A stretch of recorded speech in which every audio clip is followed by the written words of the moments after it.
कोशिश की जिसे भारतीय सेना ने नाकाम कर दिया। मुंबई के बांद्रा पुलिस स्टेशन में रिया चक्रवर्ती ने सुशांत की बहन प्रियंका, मीतू सिंह और डॉक्टर तरुण के खिलाफ केस दर्ज करवाया। खबर है कि आज एनसीबी रिया, उसके भाई शोभिक, ड्रग्स पेडलर अनुज केशवानी और सैमुअल मिरांडा से आमने सामने बैठाकर पूछताछ करेगी। ड्रग्स मामले में एनसीबी ने कल भी रिया चक्रवर्ती से करीब 8.5 घंटे पूछताछ की थी।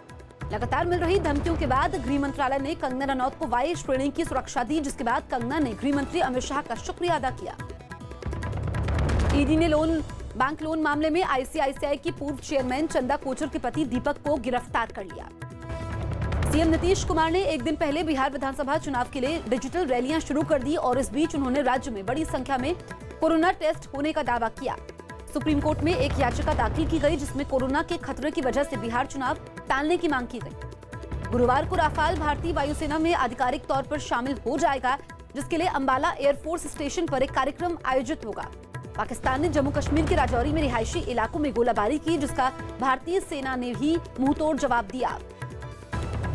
इस महीने से भारत समेत 5 देशों में रूस के कोरोना टीके का ट्रायल शुरू हो जाएगा, जिसके नतीजे नवंबर में आने की उम्मीद है। दिल्ली विधानसभा का एक दिन का सत्र 14 सितंबर को आयोजित किया जाएगा।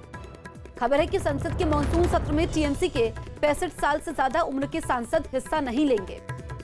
पंजाब सरकार ने कोरोना खतरे की वजह से डॉक्टरों की रिटायरमेंट 3 महीने आगे बढ़ा दी है। जेएनयू कोरोना खतरे की वजह से नवंबर में वर्चुअल दीक्षांत समारोह आयोजित करेगा। राजस्थान में पंचायत चुनावों की तारीखों का ऐलान कर दिया गया। ये चुनाव 4 चरणों में होगा, जिसकी शुरुआत 28 सितंबर से होगी। दिल्ली में आम आदमी पार्टी के सांसद सुशील गुप्ता कोरोना पॉजिटिव पाए गए, जिसके बाद उन्होंने खुद को घर पर क्वारंटीन कर लिया। महाराष्ट्र सरकार ने कोरोना टेस्ट के दाम कम कर दिए, जिसके बाद अब निजी अस्पतालों में लोगों को 1200 और घर पर टेस्ट करवाने पर 2000 रुपए देने होंगे। दिल्ली के पास यूपी के ग्रेटर नोएडा में पुलिस ने मुठभेड़ के बाद एक बदमाश को पकड़ लिया, जबकि दूसरा बदमाश भागने में कामयाब रहा। राजस्थान में अनलॉक 4 के नियमों के साथ धार्मिक जगह खुल गई। अनलॉक 4 में श्रद्धालुओं के लिए अजमेर शरीफ दरगाह को भी खोल दिया गया। दिल्ली हिंसा के आरोपी ताहिर हुसैन की ईडी हिरासत गुरुवार तक बढ़ गई है। गृह मंत्री अमित शाह ने लोगों से कुपोषण को पूरी तरह खत्म करने का संकल्प लेने की अपील की है। मध्य प्रदेश के पूर्व वित्त मंत्री और कांग्रेस नेता तरुण भनोट की कोरोना रिपोर्ट पॉजिटिव आई। कोरोना संकट के बीच उत्तराखंड में 1 जुलाई से अब तक करीब 40,000 लोगों ने 4 धाम की यात्रा की।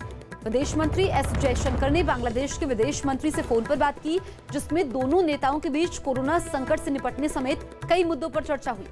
आगरा में 21 सितंबर से ताजमहल और लाल किला लोगों के लिए खुल जाएगा। अनलॉक 4 में पटना के गांधी मैदान को बुधवार से लोगों के लिए खोल दिया जाएगा, जिसके बाद वो वहां सैर कर पाएंगे। दिल्ली के पास यूपी के ग्रेटर नोएडा में बदमाशों ने एक प्रॉपर्टी डीलर की गोली मारकर हत्या कर दी, जबकि उसके एक साथी की हालत गंभीर बनी हुई है।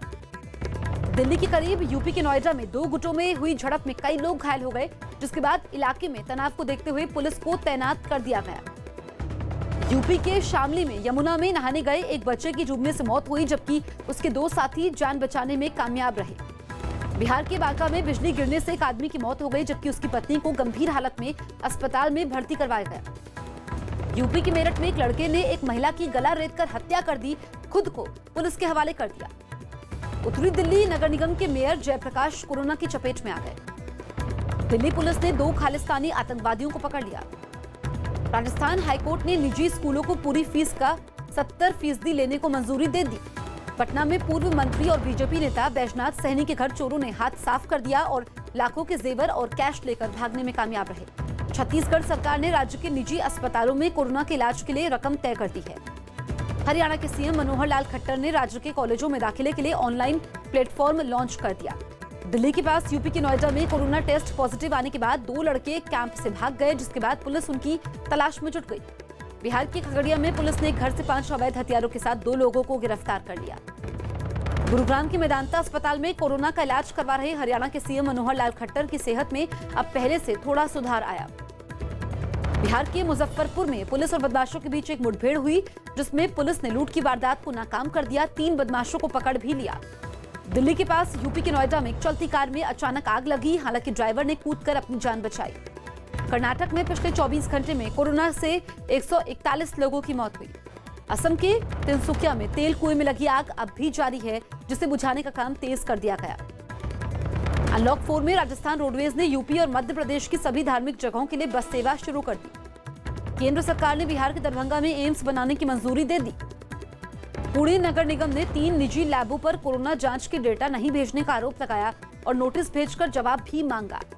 लखनऊ में आईएएस अधिकारी सुशील कुमार की कोरोना से मौत हो गई। प्रयागराज में प्रशासन ने बाहुबली और पूर्व सांसद अतीक अहमद की एक अवैध इमारत को गिरा दिया। ओडिशा के पर्यटन मंत्री की कोरोना रिपोर्ट पॉजिटिव आई।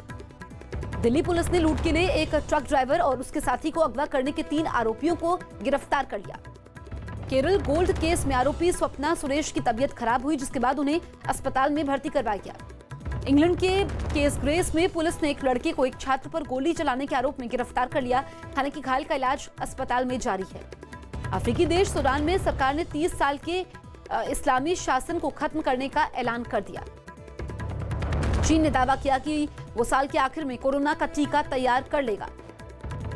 सऊदी अरब में पत्रकार जमाल खशोगी की हत्या के 8 आरोपियों को कोर्ट ने दोषी ठहराया, जिनमें 5 को 20 और 3 को 10 साल की सजा सुनाई गई, जिसे 2018 में अंजाम दिया गया था।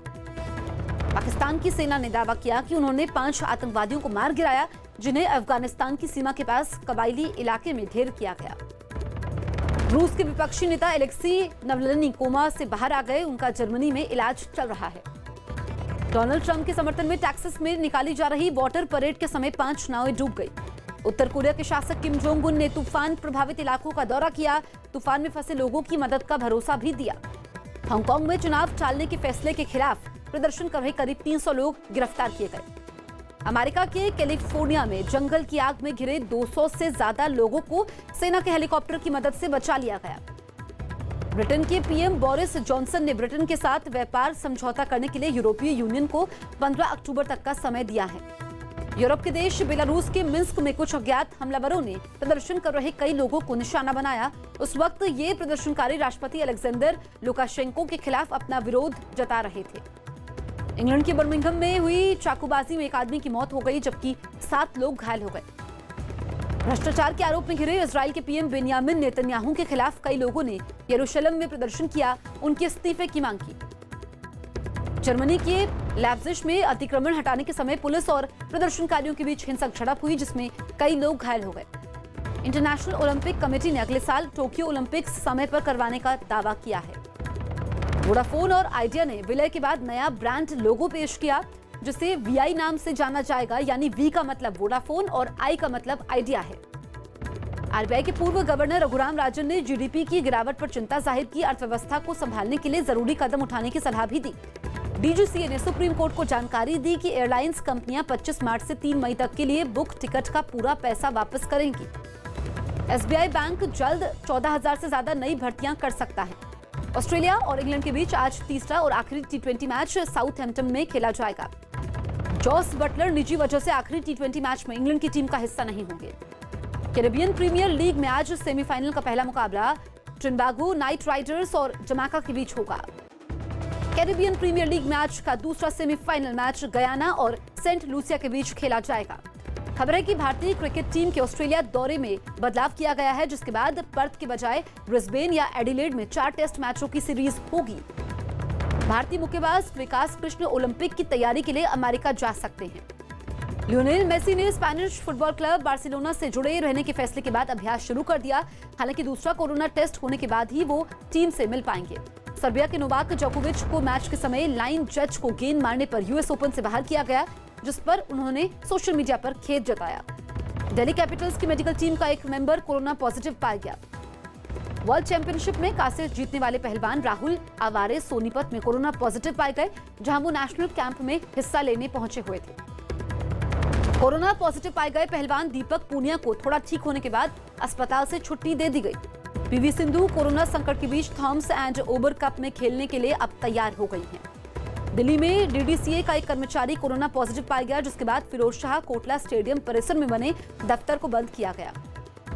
बुधवार को मुंबई जाने से पहले कंगना रनौत का मनाली में कोरोना टेस्ट किया गया।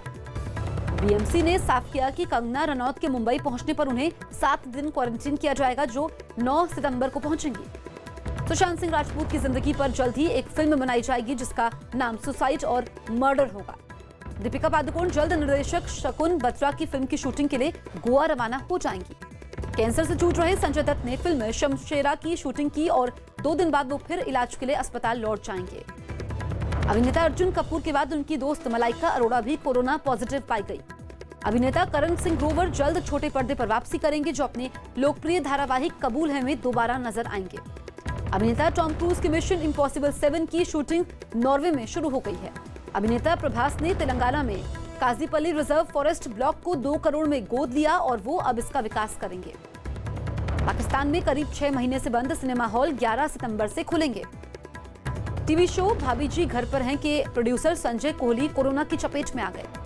Hollywood film maker Christopher Nolan की फिल्म टेनेट ने दुनिया भर में करीब 1100 करोड़ रुपए की कमाई की है। चेन्नई के अस्पताल में कोरोना का इलाज करवा रहे गायक एसपी बालासुब्रमण्यम की कोरोना रिपोर्ट नेगेटिव आई, हालांकि अब भी वो वेंटिलेटर पर हैं।